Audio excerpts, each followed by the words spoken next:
Ok, imagine un peu ce scénario. Un avion vient d'atterrir en urgence. Le moteur en feu. Les secondes comptent. Et les premières personnes qu'on voit, ce sont eux, les pompiers d'aérodrome.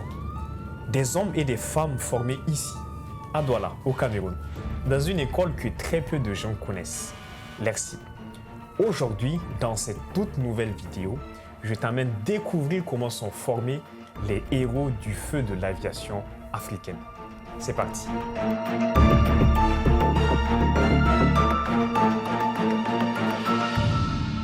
Yo tout le monde, j'espère que vous allez tous très bien. C'est Yacine et re-bienvenue à tous dans cette toute nouvelle vidéo. L'ERSI, ou École régionale de la sécurité incendie, est une école qui a été formée en 1964 à Douala, au Cameroun.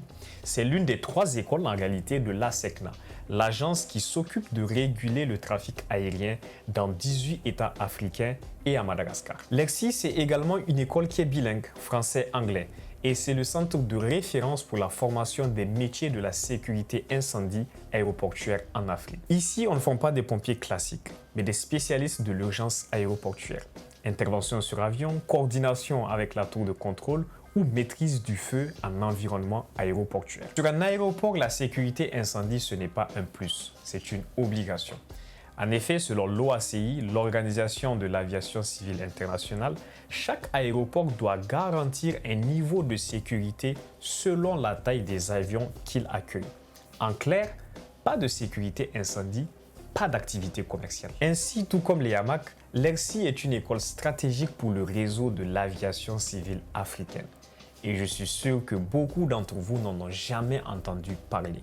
Parce que derrière chaque décollage ou chaque atterrissage, il y a un pompier formé ici au Cameroun qui est prêt à agir à moins de 3 minutes. L'école propose plusieurs types de parcours. Tout d'abord, nous avons les formations initiales pour devenir pompier d'aérodrome ou technicien supérieur par exemple. Ensuite, vous avez des formations continues pour devenir chef de manœuvre, chef de brigade ou alors même formateur. Et finalement, vous avez des formations spécifiques comme le water landing, le helicopter landing officer ou les cours de premiers soins.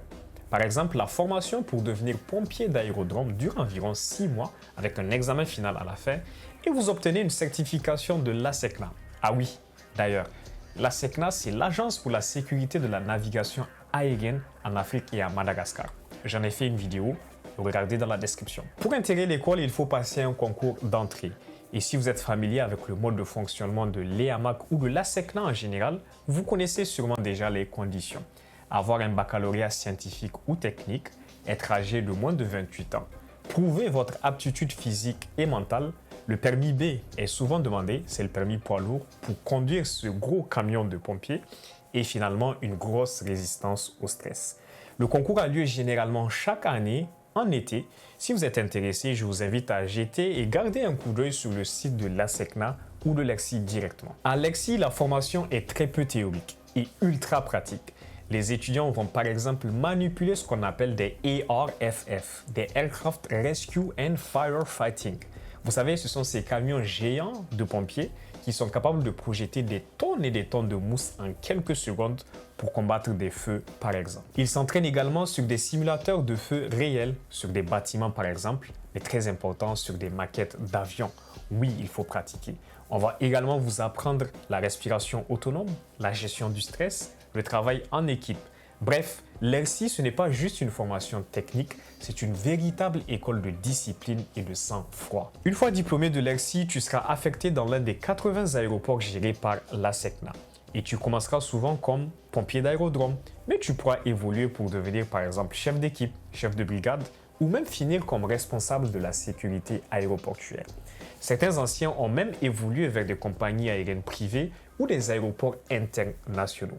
Bref, l'ERSI te donne une formation qui est reconnue, mais il te dote également d'un réseau dans tout le continent africain. Voici quelques conseils si jamais toi aussi tu veux tenter l'aventure à l'ERSI. Tout d'abord, prépare-toi physiquement, car tu en auras vraiment besoin. Prépare les épreuves générales, maths, français, anglais. Rassemble tes documents, tes diplômes, ton permis de conduire et ton certificat médical. Renseigne-toi sur le logement à Douala. Parfois, les places sont véritablement limitées. Et surtout, garde ta motivation. parce qu'à l'ERSI, on forme des héros silencieux mais indispensables. Voilà, tu sais maintenant ce qu'est l'ERSI, l'école où on forme l'élite des pompiers d'aérodrome du continent. Et si jamais tu veux en savoir plus sur les autres écoles de l'ASECNA, j'entends l'EAMAC ou l'ERNAM, écris école en commentaire et ça me fera un plaisir de te faire cette vidéo. Et si jamais ça t'a plu, mets-le-moi en commentaire et lâche-moi un gros like. Abonne-toi si ce n'est pas déjà fait. C'était Yassine Farouk et j'espère te revoir dans une très prochaine vidéo. Peace!